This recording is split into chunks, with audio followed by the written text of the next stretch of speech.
the normal what's a variable, what's this, what's that, because, well, to be honest, most of you are smart enough to understand this stuff anyways.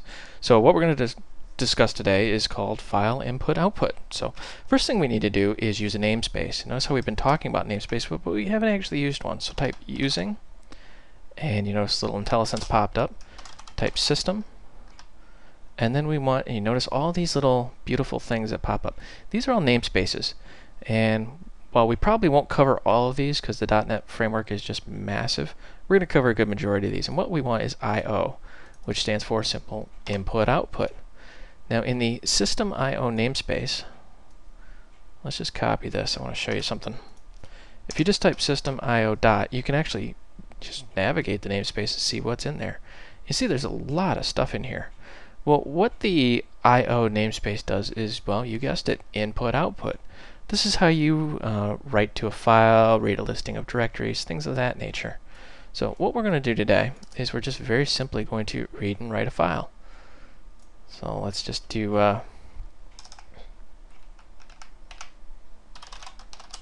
static void, we'll say write file.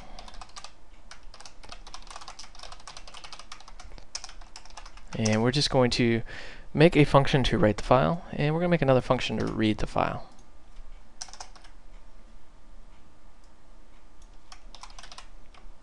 And then we're just going to call these, in turn, and we'll just make a variable. Now, one thing I want to discuss about strings is if you try to do something like this, let's just say etest my doc.txt, you notice how it just starts freaking out. Well, the problem is these backslashes. That's an escape character. So what you need to do is put an @ symbol in front. What that does is says this is a string literal, meaning this is all one string, not this is a string, this is a string, this is a string, because it treats that as an escape character. Escape characters add things like hard returns, tabs, things of that nature. So if you see that @ symbol in front of a string, that's really all it's doing. It's saying ignore that slash.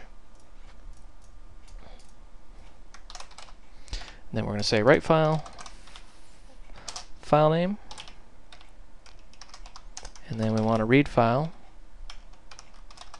file name. Now we haven't actually done anything yet. We're just calling some functions here.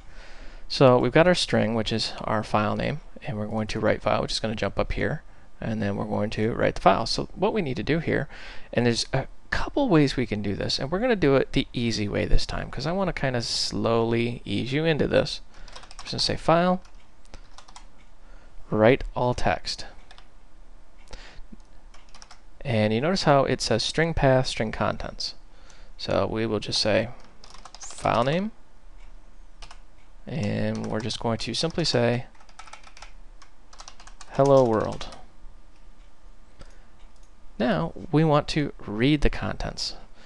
So we want to say file, read all text, and you notice how this returns a string. We could also say read all lines, which returns an array of strings. So which one do you want to do? Well, it really doesn't matter. Read all text will just return all of the text. Read all line will return every single line. For this tutorial, we're just going to say read all text. We're going to say console, write line, and we want to say file, read all text, and then we need to get a path, and which is just, you guessed it, file name.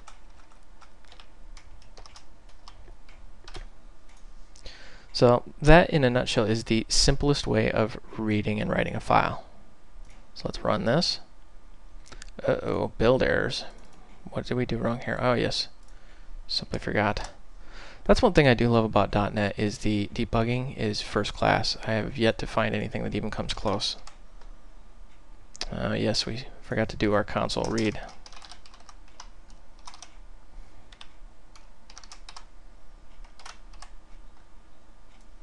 And there we go. We have written our file and we read it back out into the console. Now that is extremely simple input-output. The next tutorial we're going to get a little more complex, but that's it for this one. This is Brian. Thank you for watching. I hope you found this educational and entertaining.